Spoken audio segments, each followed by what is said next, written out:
Donc, on avait vu un petit peu l'authentification NTLM. Maintenant, on va passer à Kerberos. Je vous en ai déjà parlé maintes et maintes fois. On a vu NTLM, c'est entre un client, un serveur et un contrôleur de domaine. On a ce qu'on appelle, on en a trois. On a, c'est un six-way handshake, poignée de main à, à 6 voix. Donc rappelez-vous, le client renvoie une demande d'authentification au serveur, auquel il souhaite accéder. Le serveur va générer un nombre aléatoire, l'envoie comme un défi au client. C'est le principe de challenge response en anglais et en crypto, en mathématiques. Le client combine son hachage de mots de passe NTLM avec le défi et d'autres données qui sont connues qui vont générer une réponse au défi et la renvoie au serveur pour vérification. Donc c'est tripartite, je vous l'ai dit, client, serveur, contrôleur de domaine. Les 3 premières étapes, c'est avec le serveur et le serveur, lui, interagit avec le back-end qui est le contrôleur de domaine. Le contrôleur de domaine renvoie ou soit l'autorisation, soit le blocage, au niveau de l'authentification du client. D'accord? Et c'est le serveur qui relaie tout ça, c'est l'homme du milieu. Donc le serveur transmet à la fois le défi et la réponse au contrôleur de domaine pour vérification. Le contrôleur de domaine utilise le défi pour recalculer la réponse et compare à la réponse initiale envoyée par le client. Si elles correspondent toutes les deux, alors le client est authentifié. Sinon, l'accès est refusé. Le résultat de l'authentification est renvoyé au serveur. Notre serveur, sixième étape, va transmettre le résultat de l'authentification au client. D'accord? S'il a la possibilité ou pas de le faire. Donc, rappelez-vous, ce processus-là, je vous ai présenté dans les précédentes vidéos, c'est lors de l'utilisation d'un compte de domaine. Si on a un compte local qui est utilisé, le serveur peut vérifier lui-même la réponse au défi. Il n'a pas besoin d'interagir avec un contrôleur de domaine. D'accord? Puisque le hachage du mot de passe est stocké localement dans la base SAM locale. D'accord? Fameuse base qu'on a piratée. Je vous ai montré les commandes avec Mimikat, soit pour attaquer la SAM en local, soit on va attaquer notre ami Elsas. Alors, je vous avais montré comment extraire les hashages NTLM à partir de SAM local. Donc, on fait un token elevate LSA dump SAM. On peut également faire, si on doit extraire à partir de Elsas, donc de la mémoire, un token elevate, un sec ELSA 2.2.2.msv. Et ensuite, vous avez vu qu'il fallait faire un downgrade. On fait un token revert. Avec le token revert, ça nous permet en fait de rétablir les privilèges du jeton d'origine. hein. Si on essaye de passer le hachage avec un jeton élevé, ça va pas fonctionner. D'accord? Donc on downgrade et on réinjecte, vous l'avez vu, avec une attaque PTH, passe de hash. On va pouvoir utiliser par exemple Mimikatz qui va lui-même injecter automatiquement pour nous le jeton d'accès de l'utilisateur victime dans la session utilisateur qu'on a, notre shell. Et on peut également le passer, on l'a vu, à un shell, demander un shell, un reverse shell, avec, on avait utilisé NC64, l'exé, le binaire pour Windows, lors de mes précédents exemples. Et on avait récupéré la main, on avait récupéré les privilèges de jetons d'origine. Donc, qu'est-ce que ça fait pour nous? Je reste la personne que je prétends être. Par contre, j'ai usurpé le jeton de quelqu'un, donc j'ai beaucoup plus de privilèges. D'accord? Donc, je reste la même personne, mais vous voyez qu'en soi, c'est quand même un pivot. Je vous l'ai dit, ça peut être aussi une certaine forme de privesque. Et là, l'escalade de privilèges nous permet d'utiliser les droits de quelqu'un d'autre, alors qu'on prétend être quelqu'un d'autre. Si je dois vulgariser au maximum. Là, en l'occurrence, euh, on avait exploité les droits. Je pouvais créer dans les précédentes vidéos des services, des tâches planifiées, bref, vous pouvez faire ce que vous voulez. Donc, pareil, je m'arrêterai là, on passe ensuite à Kerberos, mais rappelez-vous, passe the hash, vous pouvez utiliser Xfree RDP qui va vous permettre de vous connecter au port 3389 RDP Remote Desktop Protocol, protocole de bureau à distance en bon français, qui va vous permettre de récupérer la GUI, en l'occurrence Windows. Windows avec son interface graphique. Donc ça peut être une possibilité.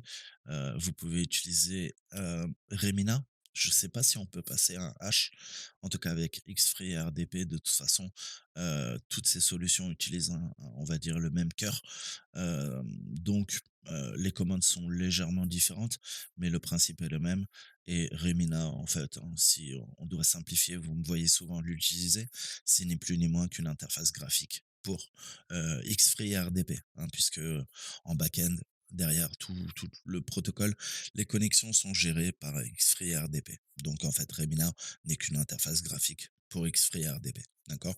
Donc quand j'utilise Remina, vous l'avez vu, on le voit tout le temps, en tâche de fond, on a toutes les commandes de, des appels, hein, qui sont faits par Xfree et RDP pour se connecter en bureau à distance à une machine Windows, par exemple. D'accord? Donc sinon, on peut utiliser, vous le savez, PSExec. PSExec n'est plus disponible. Avant, il faisait partie de la suite sysadmin, hein, qui est utilisée par les ingénieurs de Microsoft et puis par n'importe quel administrateur Windows, hein, puisque c'est extrêmement utile. Je vous disais, on a toute une suite pour vérifier, administrer, télé-administrer, et on avait notamment PSExec. PSExec a été réécrit en Python et maintenant il fait partie de la suite Impacket. D'accord? Donc avec PSExec, vous allez pouvoir également faire une attaque passe de hache. Le but, je rappelle, pour les néophytes, pourquoi aller craquer via des rainbow tables, bref, essayer de retrouver le hash, hein, puisque je rappelle que quand on chiffre, on peut déchiffrer. En théorie, mathématiquement, Heu, vous savez que si on hache, on ne peut pas déhacher, mais il y a des fonctions, hein, il y a un moyen, on se rattrape. Je vous avais parlé, vous devez connaître ces fameuses rainbow tables. Il y a pas que ça, mais grosso modo, on va comparer, hein, plutôt que directement chiffrer, déchiffrer, comme on le ferait quand c'est, chiffré justement. Là, c'est haché. Donc pour retrouver ce hash, on peut le faire, on peut lancer des attaques par dictionnaire sans problème. On peut avoir utilisé des rainbow tables, hein, comme je vous le disais.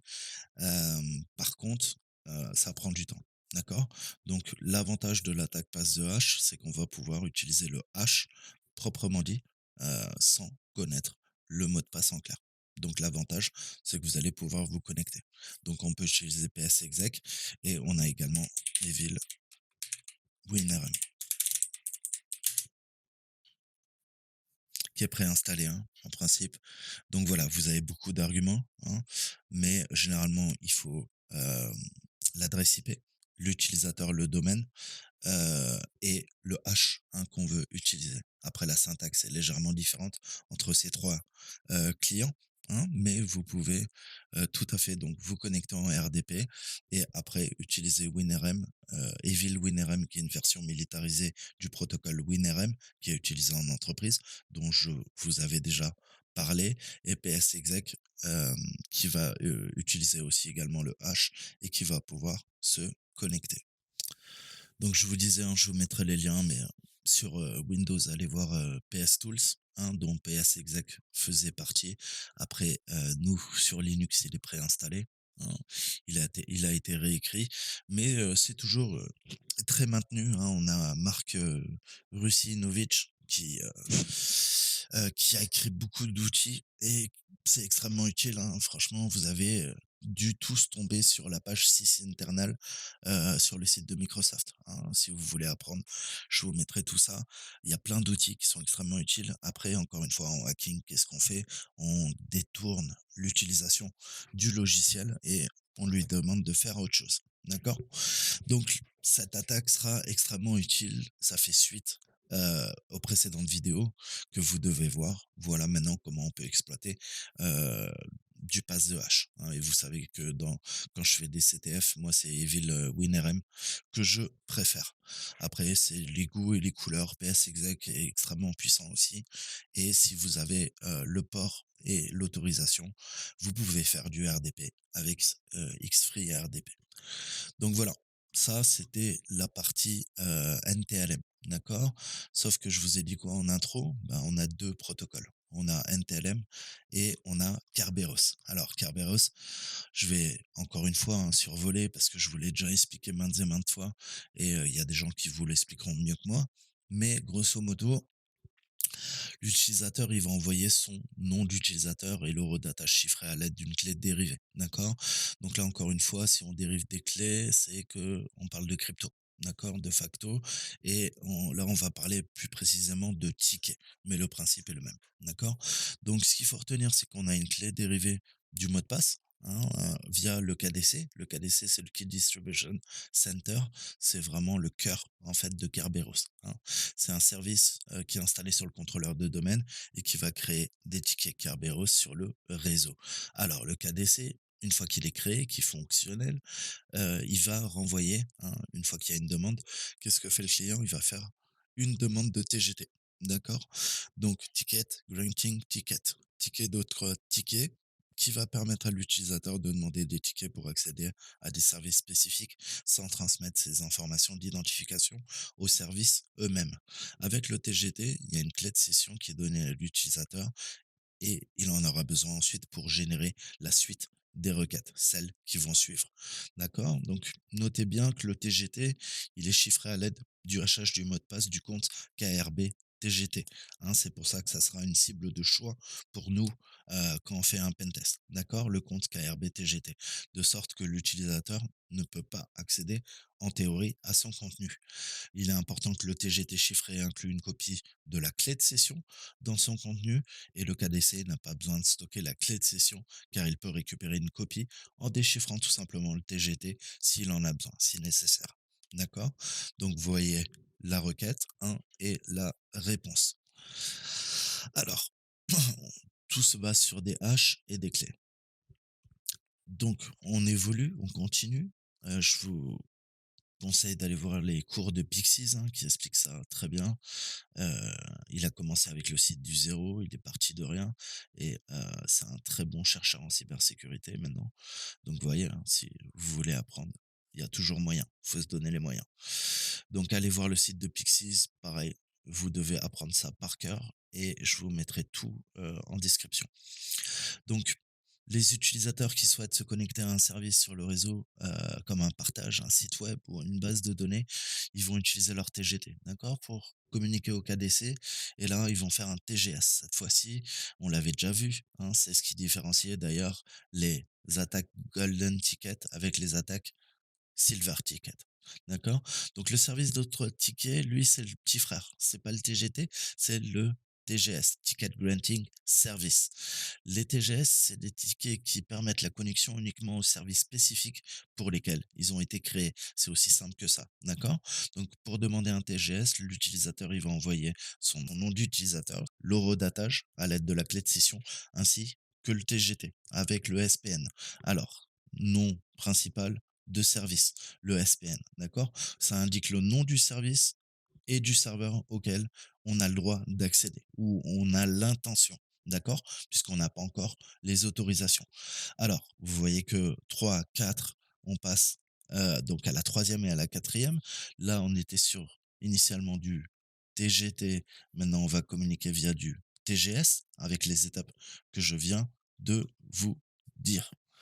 Alors, le KDC, il va envoyer un TGS et une clé de session de service pour s'identifier auprès du service auquel on souhaite accéder et le TGS est chiffré à l'aide du hachage du propriétaire de service et le propriétaire de service, c'est le compte utilisateur ou d'ordinateur, machine, sur lequel le service s'exécute. Donc le TGS, il contient une copie de clé de session de service et son contenu qui est chiffré afin que le propriétaire du service puisse y accéder en déchiffrant le TGS, tout simplement. Alors, ensuite, on passe à la cinquième étape, hein. On voit que le TGS peut ensuite être envoyé au service souhaité pour s'authentifier et établir une connexion.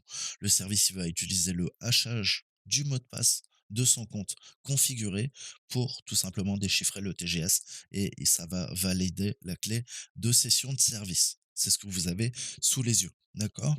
Donc différenciez bien les couleurs, hein. Vous voyez que on a les H, on a ce qui est privé, ce qui est public, hein, en bleu, vert. On a les TGT, on a les TGS en bleu et on a les clés de session aussi, hein, les SVC. Et il faut les clés du service, hein. Le propriétaire a également sa clé qui est hachée. Donc ça permet l'interaction grâce au SVC Session Key côté client. On va pouvoir interagir avec la clé, le hash de la clé du service, hein, le SRV notre serveur. D'accord? Cinquième étape, on s'authentifie au service.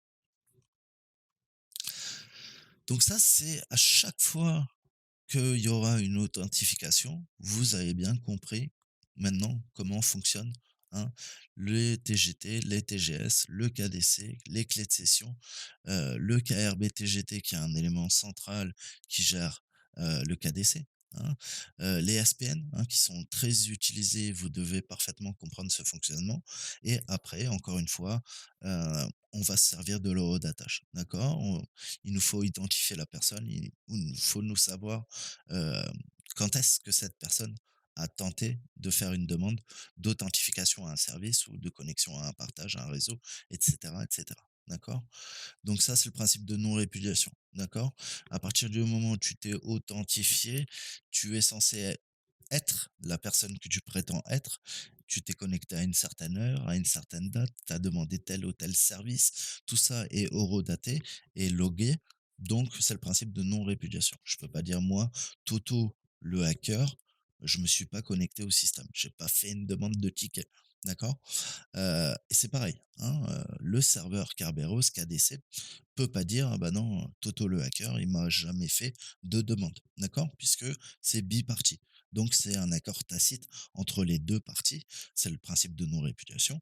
À partir du moment où tu fais une transaction, tu lances et tu te connectes au système, au service, les 2 parties, s'accordent mutuellement pour dire qu'il y a une interaction. D'accord? Donc qu'est-ce que va faire Toto? Plutôt que s'authentifier, il a pas les droits, hein, il essaye de pentest une entreprise, il va tout simplement usurper l'identité. D'accord? Donc en usurpant l'identité, là, je commence à utiliser à la fois les droits, l'image de marque, la situation, le pouvoir qu'a une personne dans l'entreprise. D'accord? C'est pas elle que je manipule, mais si j'ai accès à son ordinateur, à ses comptes, c'est quand même une partie, surtout aujourd'hui dans le monde dans lequel on vit. Vous savez qu'il y a une grosse partie de votre activité, qui est effectuée sur un ordinateur. D'accord? Si, tout va dépendre des métiers que vous effectuez, mais ça peut être le cas. D'accord? Donc si j'accède à ce pouvoir, que vous avez dans l'entreprise, je vais détourner ce pouvoir, vous l'avez bien compris, par pour faire votre travail à votre place, mais plutôt pour usurper votre identité et essayer de me balader sur le réseau. Donc voilà, c'est comme ça qu'on abuse de Kerberos, c'est que on va pouvoir se faire passer pour des services, on va pouvoir se faire passer pour d'autres utilisateurs et parfois demander des tickets à la volée, comme je vous avais déjà montré. Donc ça, on va pas revenir dessus, je vous l'avais maintes et maintes fois expliqué. Ce qu'on va revoir, c'est, bah, les attaques en P, hein. Donc je vous ai montré quoi? PTH, c'était pass the hash, où tu donnes le hash au lieu du mot de passe. Pourquoi s'embêter, je te disais, à déhacher, à craquer, un hash pour trouver le mot de passe en clair, puisque tu peux directement donner le hash et ça va fonctionner. Donc tu t'épargnes, cette douleur qui est, le craquage, le cracking de mot de passe, d'accord? Puisque c'est une étape, qui est, chronophage et onéreuse, hein, puisque rappelle-toi, tu fais tourner ton ordinateur à fond, ça va te coûter de l'électricité, ça va détruire la planète et tu vas passer des heures, hein, et ça va chauffer. Attention, hein, mets-toi à la clim. Donc tant mieux, hein, c'est important, ça c'est PTH. Passons. Maintenant, on va parler du pass the ticket, hein. Je vous en avais déjà parlé, mais on va revenir sur le principe. Donc là, on parle de PTT, pass the ticket. Donc, il est possible d'extraire les tickets Kerberos et les clés de session de la mémoire LSAS avec Mimikat, hein. Je vous avais montré déjà une possibilité. Là, on va revenir un petit peu en détail. On va demander l'export de l'ensemble des tickets sur la machine. On va voir ça ensemble. D'accord? Donc, on va se relancer Mimikatz et pour peu qu'on ait les privilèges système, hein, typiquement, on fera ça en post-exploitation après. Et pour notre pivot, on va générer des tickets qui vont nous permettre d'abuser euh, de l'architecture Active Directory et de contourner tout simplement Kerberos, puisque c'est le but de ces attaques.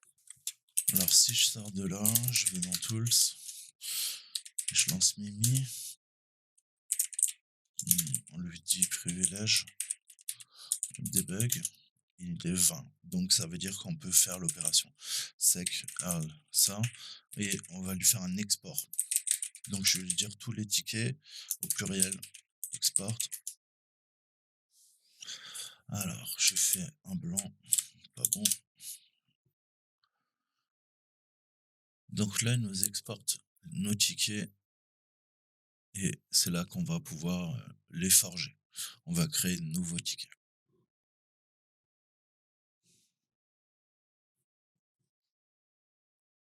Donc comment ça fonctionne? Pour que ça marche, on va faire très simple. Il vous faut le ticket, ça c'est bien, mais il vous faut également la clé de session correspondante. Je m'explique. Les 2 vont de pair, d'accord? Donc pour pouvoir utiliser un ticket, il faut non seulement avoir ce ticket, hein, on va récupérer les informations. Là, qu'est-ce que je vois? Je vois un groupe 2 par exemple, ticket granting ticket, je sais que c'est un TGT, d'accord? Ça c'est quoi? C'est le ticket du client, heu, hein, le TGS et cetera et cetera. Mais ça, c'est bien important, faut le comprendre. Tout simplement, vous ne pouvez pas utiliser un ticket si vous n'avez pas sa clé de session correspondante. Les 2 sont nécessaires pour utiliser un ticket. D'accord?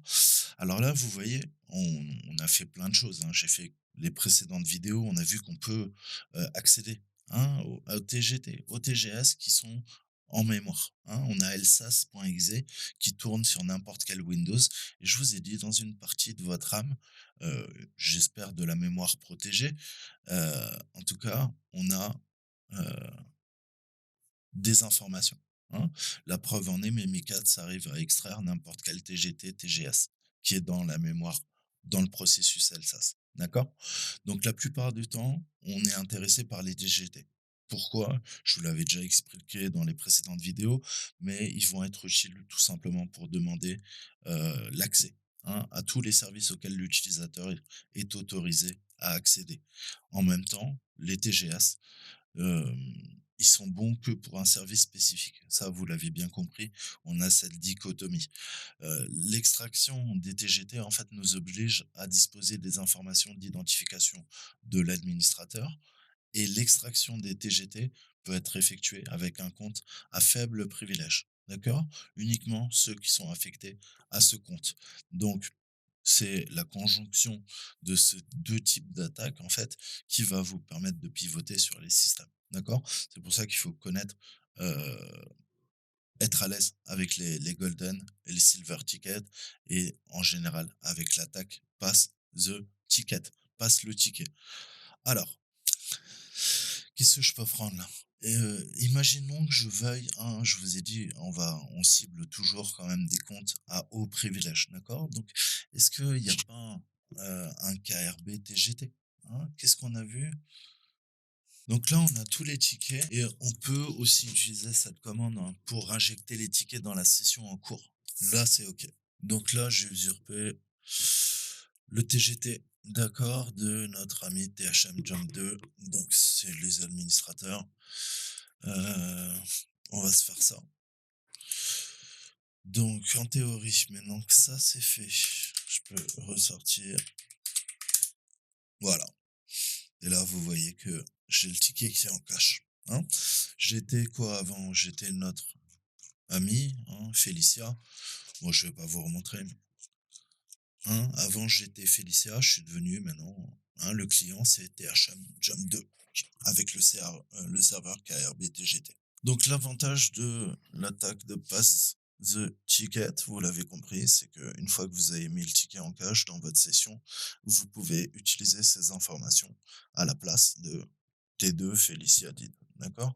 Ça veut dire que bah, je vais pouvoir, hein, générer un TGT et mon TGT, bah, l'avantage, hein, c'est que eh ben, le KDC va y voir que du feu. D'accord? Donc je vais pouvoir, faire des requêtes sur là, en l'occurrence, des TGT, hein, mais j'aurais pu prendre un TGS, c'est ce que je vous expliquais un petit peu plus tôt et l'avantage, c'est qu'après ça va pouvoir être rechargé en mémoire à partir de d'autres outils, hein, qui nous permettent de faire du pivot, de la post-exploitation et ça va être extrêmement puissant.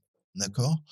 Donc, je vous ai montré de pass the hash, hein, on a terminé, on a vu comment 3 façons d'exploiter les hashes. Ça, c'était pass the ticket, comment avec Mimikatz, vous voyez, on peut exporter heu, les certificats et récupérer ensuite les informations, extraire tout ça. Donc c'est toute la puissance pour, ensuite les réutiliser. Ça, c'est vraiment les bases. Exporter les tickets et les réutiliser, c'est l'attaque, pass the ticket. Une troisième, hein, qu'on appelle, over the pass, OTH ou pass the key, hein, passe la clé. Elle est réservée au réseau Kerberos et ça tombe bien, on est dessus. On va en fait, l'utilisateur va demander un TGT, il envoie le route-attache chiffré avec, une clé de chiffrement dérivée de son mot de passe. L'algorithme, il est utilisé pour dériver cette clé, comme on l'a vu, et parfois ça peut être du DES. Le DES, vous savez, aujourd'hui, c'est très mauvais. On peut le casser, d'accord? Désactiver par défaut sur les versions actuelles de Windows, heureusement. Mais on a aussi du RC4, on a de l'AES 128, on a de l'AES 256. Tout ça va dépendre de la version de Windows installée et de la configuration de Kerberos. Vous avez compris que le but, c'est de comprendre. On va travailler sur des clés de chiffrement, hein, avec des implémentations qui sont différentes. C'est pas les mêmes algos, le DES, le RC4, l'AES 128 et l'AES 256. Et le but, c'est si on a l'une de ces clés, qu'est-ce qu'on peut faire? On peut demander au KDC un TGT sans avoir besoin du mot de passe réel, d'accord? Donc plutôt que tu l'as compris, pourquoi on le toutes ces attaques P, c'est de l'usurpation, pass the ticket, pass the hash, pass the key, over the hash, hein, overpass the hash. Tout ça, on si on en fait, on donne jamais le mot de passe, hein, réel, d'accord? On se sert à chaque fois de la correspondance. Ça peut être une clé, là en l'occurrence de crypto, de chiffrement, ça peut être un hash, d'accord? Donc une fonction de hachage qui a été appliquée pour hacher un mot de passe en clair et le hacher. Bref, on utilise des artefacts, hein, pour pouvoir tout simplement se connecter, usurper l'identité sans jamais connaître le mot de passe réel, d'accord? On l'extrait de la mémoire, on l'extrait de clés de chiffrement, d'accord? On l'injecte, voilà comment ça se passe. Donc pour, obtenir nos clés de chiffrement, il va falloir qu'on relance, notre ami Mimikat et je vais vous montrer une une autre commande. Toutes ces commandes, il faut vraiment les connaître par cœur.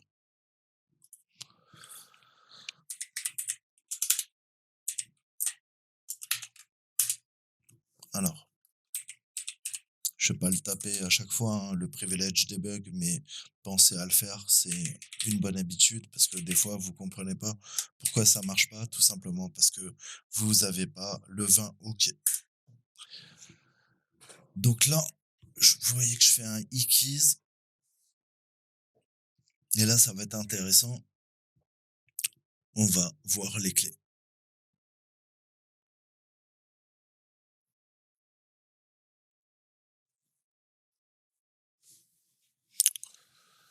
D'accord. Donc là, on voit les clés de chiffrement. Je vous ai dit AES, on a du RC4, HMAC, MD4. On a beaucoup de chiffrements, hein, 228, 256. Tout va dépendre, hein, encore une fois, de la configuration, hein. Donc, vous voyez que là, cette fois-ci, non seulement on a les passwords, hein, comme on avait, mais ça nous fait un key list aussi, hein. eKeys, ça nous permet d'exporter. Donc, vous voyez que c'est grosso modo ce qu'on a fait l'étape d'avant, mais en su de toutes les informations qu'on avait, là, on se focalise quoi? On se focalise sur les clés, d'accord? Avec eKeys, d'accord? Puisqu'on veut faire une attaque, overpass the hash, pass the keys, d'accord? Alors que avant on voulait faire une attaque PTT, d'accord? Donc l'attaque PTT, j'ai plutôt intérêt à faire un ticket export, d'accord? Mais vous voyez que ça nous donne beaucoup d'informations, d'accord? Donc dans sec ça j'ai ticket export que je vous ai montré. Là, je viens de vous montrer un autre module, hein, qui s'appelle eKeys. eKeys qui se focalise sur les clés. Parfait, bah, c'est ça dont on va avoir besoin.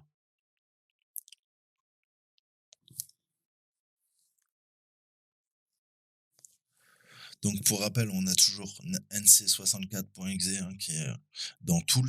Je peux m'en servir pour du coup pousser, un payload. D'accord? Alors comment ça se passe? Encore une fois, je peux chercher à usurper ça. On va prendre jump 2. on va reprendre cet exemple et puis, bah, on va voir. Donc on a un autre module qui permet tout simplement, d'attaquer, hein, de pousser un reverse shell via Mimikatz, heu et de l'injecter directement dans Mimikatz. En fait, on n'a pas besoin de sortir pour lancer le payload. Alors, je vous l'avais déjà monté, sec Earl ça, on a le module PTH, hein, qu'on va venir utiliser, mais vous allez voir que c'est un pas un pass the hash, hein, même si on utilise PTH pour faire une attaque pass the key, d'accord? Donc n'oubliez pas, même quand vous devez faire ce type d'attaque, il va falloir utiliser le module PTH, OK? Il y a pas un module PTH et un module, pass the key, d'accord? Donc PTK, vous le retrouverez pas, hein, ça existe pas. Donc c'est celui-ci qu'il faut utiliser, sauf que vous l'avez compris, qu'est-ce qui va différencier l'attaque? Dans les précédentes vidéos, en effet, on donnait un H. Du coup, on fait une attaque passe de H. Mais même là, s'il s'appelle PTH, là, on veut lui passer la clé. On peut utiliser par exemple du RC4. D'accord? Donc, je vais lui dire l'utilisateur.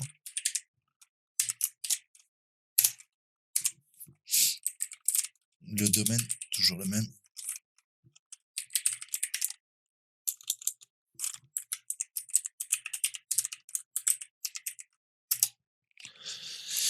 Et c'est là qu'on va lui dire, par exemple, RC4, qu'est-ce qu'on a?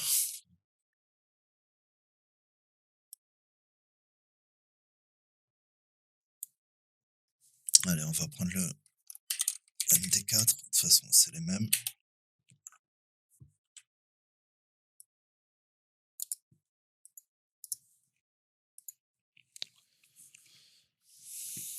Ensuite, pareil, vous vous rappelez, on lui avait demandé une commande, run et c'est là que j'avais injecté, je lui avais dit: «Écoute, tu vas dans tools, tu lances nc64.exe, tu vas te connecter à ma machine», hein, c'est ce qu'on avait fait la dernière fois et je vais utiliser, allez, le 5588. OK, j'ouvre le port.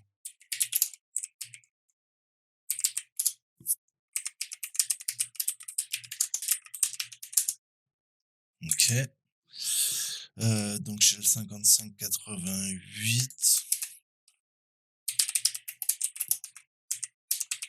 On va l'ouvrir. On écoute les communications.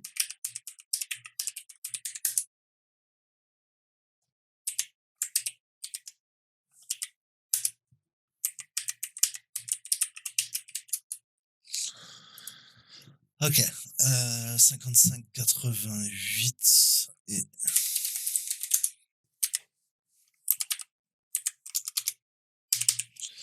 alors 5588, on le pousse.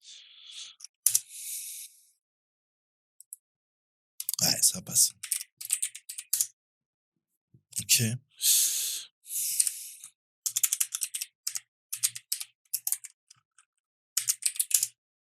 OK, et j'ai tous les privilèges, encore une fois, alors que vous voyez que quoi, bah, je suis la pauvre petite. OK?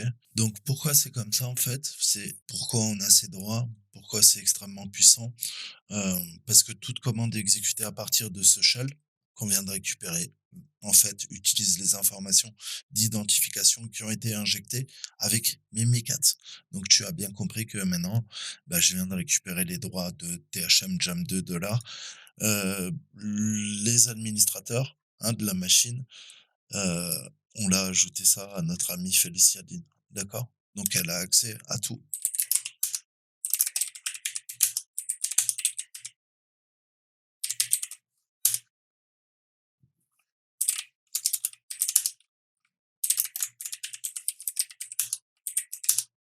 d'accord? Je peux me balader dans tous les répertoires. Comment ça se fait que Natacha peut espionner, ses collègues? D'accord? Donc vous voyez la puissance, hein, c'est que le maintenant, bah, ça a été injecté, j'ai récupéré un River Shell et il est extrêmement puissant. Je viens de faire une privesque, ce shell a tous les pouvoirs du jeton qui lui a été assigné. Donc on aurait pu faire la même chose avec quoi? Et ben, tout simplement avec de l'AES 128. Quelle est la différence, vous allez me demander? Bah, c'est tout simplement ici, hein. Donc là, on aurait mis, AES 128, hein, comme vous pouvez mettre AES 256. Alors, le RC4 plus faible, AES 128 au milieu, AES 256 le plus costaud au-dessus. Qu'est-ce que ça change grosso modo? Ce qu'il faut retenir, c'est que, en fait,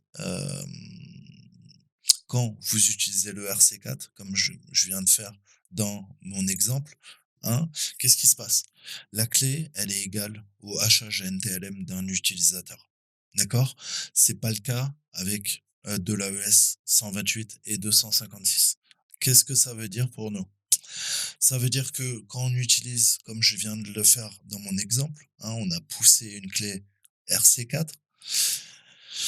Je sais que l'utilisation de RC4, la clé est égale au hachage NTLM de l'utilisateur. Ça veut dire qu'on va pouvoir extraire le hachage NTLM.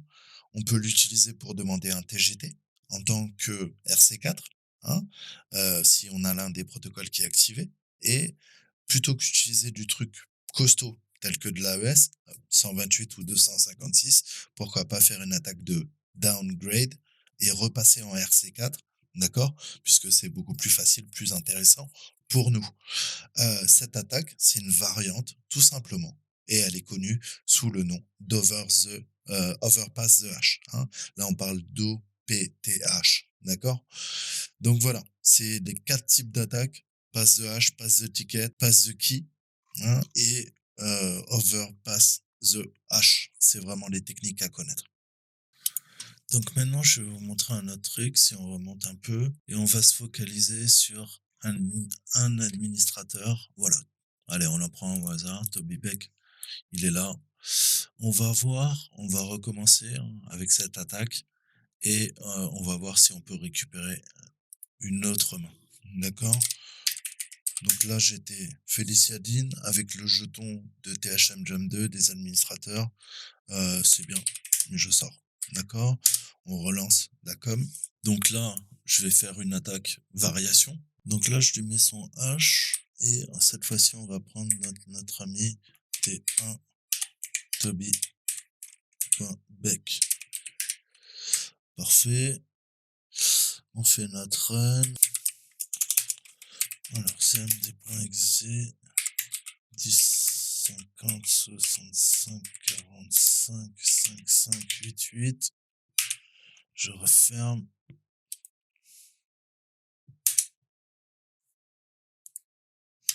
Ok. Wamai. Felicia Dean. Ok. Maintenant, on injecte le jeton et on va essayer de se connecter en tant que notre ami. Et on est devenu T1 Toby Beck. Injection. D'accord? Donc, vous voyez comment c'est puissant. D'accord? Je sais que les informations d'identification de T1 Toby.Beck, elles sont injectées dans ma session à la suite d'une de ces attaques. D'accord? Là, on a fait une attaque pass the key. D'accord? Et je vois que je peux m'amuser avec le H aussi, utiliser du RC4. J'ai plein de possibilités. D'accord? Donc, à partir de là, je peux demander à WinRS sans spécifier les informations d'identification et utiliser ceux qui sont disponibles pour ma session actuelle. D'accord?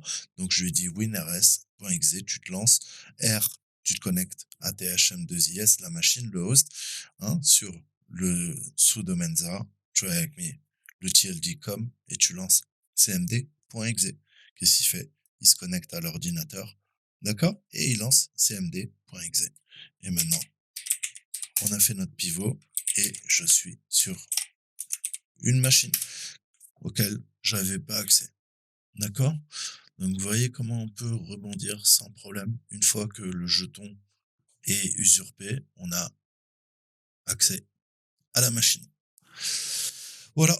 Donc, j'espère que ça vous a plu. Ça clôture la partie que j'ai fait en plusieurs vidéos qui traitait de l'authentification NTLM et Kerberos, et on a vu comment on peut détourner ce qu'on appelle l'Alternate Authentication Material, c'est-à-dire les techniques sur les réseaux Windows Active Directory d'authentification, comme les appellent les Anglais.